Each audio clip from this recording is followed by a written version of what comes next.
natin para patuloy pa rin ba tayong gumawa ng kasalanan? Ang grace ba ay lisensya natin para patuloy pa rin ba tayong gumawa ng kasalanan? Kasi baka sabihin nyo, pinatawad ka sa kasalanan, di ba?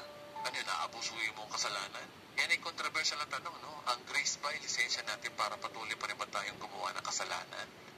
Total, pinatawad na pala ni Lord ang kasalanan, pati future sins. Hindi pwede na palang abusuhin ang kasalanan. Diba? Pero sa mga tunay na tumanggap kay Kristo, hindi siya dapat nag-iisip niyan. Naging mabuti ang Diyos sa'yo, gagantihan mo ba ng kasamaan? Pero dahil ang tanong na yan ay tanong na maaaring itanong sa akin, well, patulang ko na yung tanong na yan. Ito po yung masaklap na bahagi na may mga Kristiyano na naglalaro ng kasalanan talaga. Which is dapat hindi. Diba? Pero merong mga pasaway, they played with sin and they played with sin not without the risk. May panganib po kasi. So ito yung tanong. Ano yung risk na maaaring sungin ng mga believers kung sila ay maglalaro ng kasalanan? Pero hindi dapat, diba? Pero honestly, meron po mga believers, without condemning them, you will see that they are playing sins. Now, kapag sila po ay naglaro ng kasalanan, ano yung risk na kanilang haharapin? So, number one, the risk of playing with sin is reaping the natural consequence of sins. Meron pong natural na consequence ang sin, aanihin mo yan kung makikipaglaro ka dyan. Okay? Remember, kung maglalaro ka ng apoy, natural na resulta noon, ikaw ay masusunog. Hindi naman tama na naglalaro ka ng apoy pero hindi ka masusunog. Kasi that is against the natural law of sin. Diba? So, sabi dito sa Galatians chapter 6 verse 7 to 8, sabi dito na huwag kayong padaya. Ang Diyos ay hindi maaaring lokohin sapagkat anumang inasik ng tao ay siya rin niyang aanihin.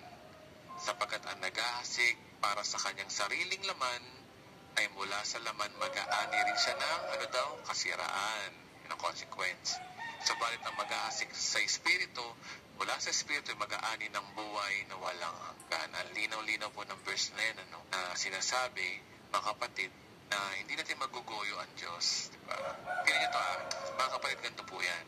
Ang binayaran ni Kristo sa krus ng Kalbaryo ay ang eternal punishment. Okay? So you will not go to hell because of your sin. Never. Binayaran niya na po yung eternal punishment of your sin o yung eternal consequence ng yung sin. Pero, may pero, pero yung sin ay meron pong tinatawag na natural consequence. Hindi po yan inalis.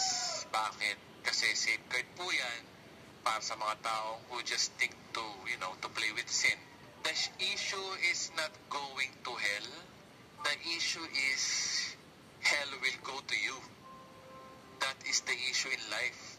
Kung gusto mo ng impyernong buhay, go ahead, sin pa more. Diba? Bigyan ko po kayo ng sample na verse. I hope na familiar kayo sa story ng prodigal son. Yung kinuha yung kanyang mana at siya ay namuhay sa paluging pamumuhay. Tama po ba?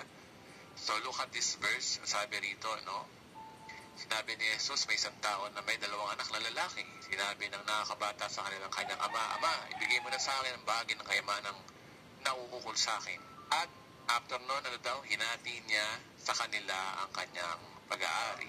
Sabi dito, makarang ilang araw, tinip ng nakababatang anak ang lahat ng kanya at naglakbay patungo sa isang malayong lupain at do'y nilustay ang kanyang kabuhayan sa maaksayang pamumuhay. Ang sabi do'y kanyang kabuhayan o nilustay niya ang kanyang mana. Saan daw? Sa maaksayang pamumuhay. Ang tanong, did he play with sin? Naglaro ho ba siya ng kasalanan? Yes. So continue natin. Nang mag-google na niya lahat ay nagkaroon ng matinding taggutom sa lupaing iyon at siya ay nagsimulang mangailangan. Kaya pumaroon siya at sumama sa isa sa mga mamamayan ng lupaing iyon at nagpunta sa kanya sa mga bukid upang magpakain ng mga baboy. At siya ay nasasabik na makakain ng mga pinagbalatan na kinakain ng mga baboy at walang sino mang nagbibigay sa kanya ng anuman. Kahit po yung pagkainan ng baboy, wala na rin nagbibigay sa kanya. That is the consequence. Tanong ko lang po, matindi po ba ang naging resulta ng kasalanan ng alibugang anak? Kasi sumayad na po siya sa pinakamababa eh. Hanggang siya po ay kumakain na ng pagkain ng baboy. Okay? So always remember, if you play with fire, naturally, you get burned. Okay? So simply, you don't have to be a genius. If you don't want to be burned, don't play with fire. Kung ayaw mo masira ang pamilya mo, trabaho mo, ministry mo, o church mo, o ayaw mo masira ang opportunity na meron ka, don't play with fire. Halimbawa, maging tapat ka sa asawa mo. Sumunod ka sa supervisor mo. Makontento ka kung anong meron ka. Or else, you will get burned. Now, we are not condemning people, no? People who played with sin. You know, we don't condemn you. I don't condemn you, okay? But it is important to come to the realization that there are natural consequences you have to go through. Mapagdadaanan nyo lang po ito until you naturally redeem from it. And time will heal, time will judge. Minsan, yung sandaling kasalanan ginawa mo, matagal pa ang oras para pagalingin ang iyong sunog na kamay. Okay? Naranasan ko yan. Karoon ako ng kasalanan. Consequence, nakita ko yung bunga. Okay?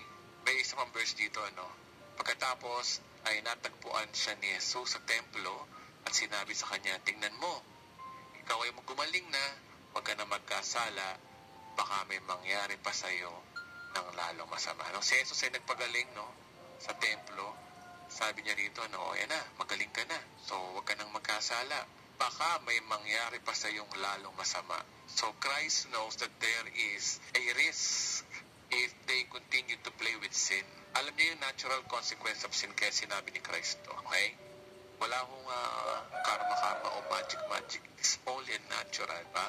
Magkasala ka sa Diyos, pinatawad ka na, halimbawa, nangalunya ka, pinatawad na ng Diyos yun. Pero, lasapin mo yung galit sa'yo ng asawa mo pag ginawa mo yun. Hindi lang asawa mo, pati ang buong angkan ng asawa mo. Pati mga kapatid mo galit din sa'yo. Pati yung anak mo galit din sa'yo. At higit sa lahat, pwede ka pang makasuwa ng adultery. So that is the natural lang yun, consequence of sin. Example ko lang po yun, okay? Gaya ng example kanina, ang alibugang anak. Ano pa ba ang lalala na kahit pagkain na ng baboy, kinakain mo na? Sa ibang version nga, kahit pagkain ng baboy, wala na siyang makain. Sa ibang version ng Bible. Kaya mas maganda sana ang buhay niya kung siya ay nagstay. Next, the risk of playing with sin is dying prematurely. Yan, maaga kang mamamatay. Hindi ko sinasabi na lahat ng maagang namatay ay naglaro ng kasalanan, ha? Hindi po yun ang tamang panghusga.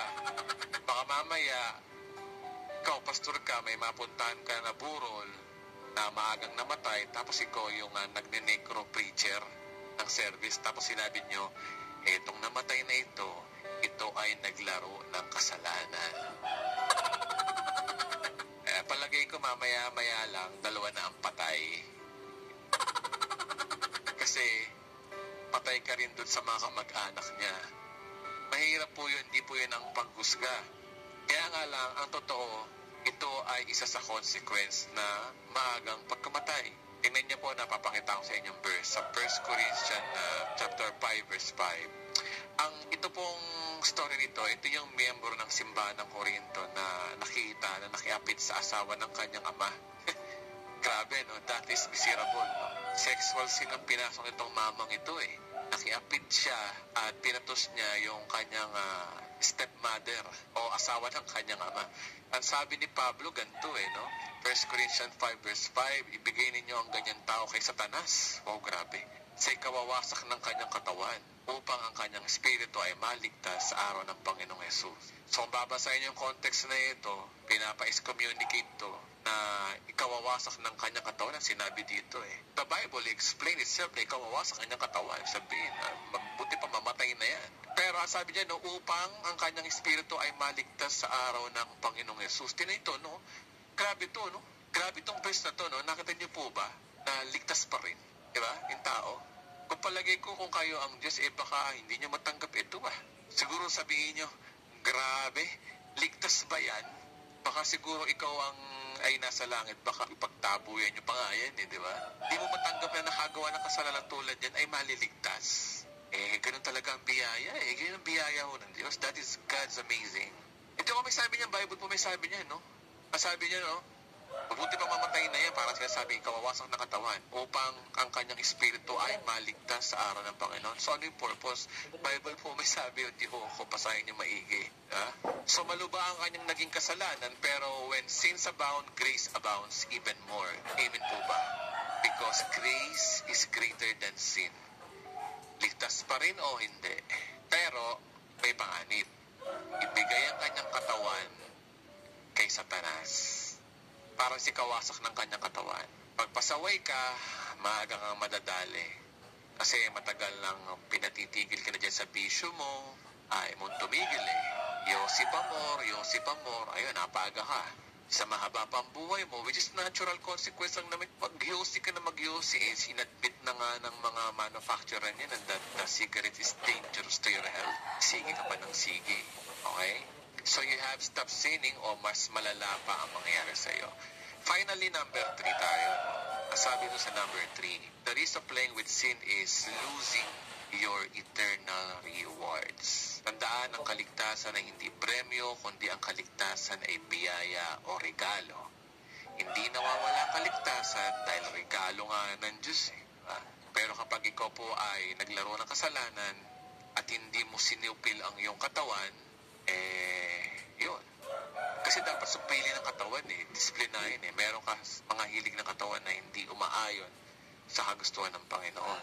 Pero kapag hindi mo sinupil yan at hinayaan mong mamayani ang pitan ng laman, pitan ng mata at kayabangan sa buhay, mawawala yung reward na matutulad ka sa mama na ito na ikaw ay mamatay na maaga, pero ikaw ay ligtas pa rin. Amen po ba? So bakit? Sapagkat ang kaligtasan po ay regalo ng Diyos. Sabi sa Corinthians, Now I beat my body and make it my slave so that after I preach to others, I myself will not be disqualified for the prize. Sabi dito, no, I beat my body and make it my slave. Ang tanong ay why? Why are you make your body slave? Kasi ibang Christian, slave sila ng body nila. Tingin nila doon sa katawan nila, boss. Kung anong gusto ng katawan, binibigay.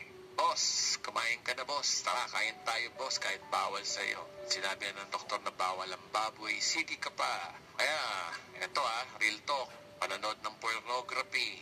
Yan. Gusto ng katawan mo manood niyan. Pero si Pablo iba. Yung body, hindi niya boss. Yung body, slave niya. So, sa company, sino ba nasusunod? Yung slave o yung boss? Diba, yung boss?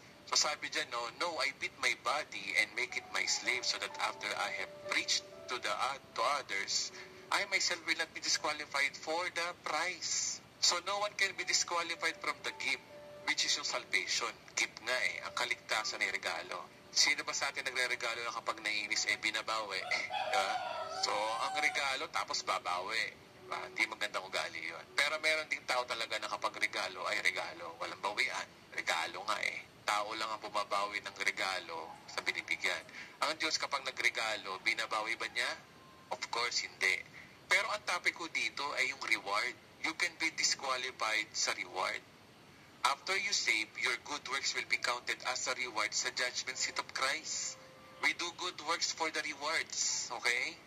Hindi for the salvation, kundi for the rewards. Kaya nga sabi ni Jesus, huwag kayo mag-impok ng kayamanan dito sa lupa, kundi sa langit. So dahil God will provide rewards, kapag nasa langit na tayo, ito ay according sa ating serbisyong publiko ng Ebanghelyo at yun ang motibo ng ating ginagawa. Kaya kung mawala ang iyong reward, sayang naman. So remember, ang kayamanan sa langit ay eternal. And if you cannot beat your body, that is the consequence. Meron bang sayang ang dulot ng kasalanan? Oo, pero panandalian lang. Sabi sa Hebrew 11:25, ang kasalanan ay panandaliang aliw. So, dito pag-usapan natin ano ba yung risk of playing with sin? Number 1, the risk of reaping of a natural consequence of sins. So, dinesign ni God na merong natural consequence of sins. You cannot break that law. Second is the risk of playing with sins will be dying prematurely. Kapag masyado kang pasaway, mapapaaga kang mapasaway. Diba? Why? Hindi ka na nakakatulong sa propagation ng gospel. Nagiging sanay ka na ng katitusuran. May mga taong natitisod na dahil sa iyong pasaway na buhay at ayaw mong magbago.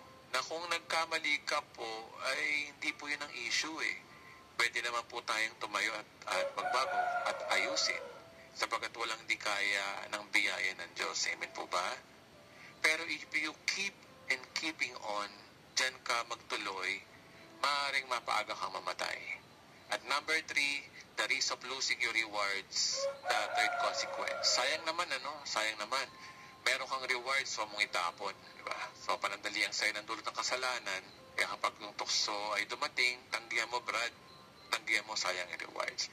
Hinihingi ko na rin po na pakisubscribe naman, kapatid, ang ating page at pakihit ang notification bell para ma-notify tayo sa mga videos na ina-upload natin. At paki-like na rin para mai-recommend ni YouTube ang message na ito at maging viral ang Gospel of God's Grace sa Pilipinas at sa buong mundo.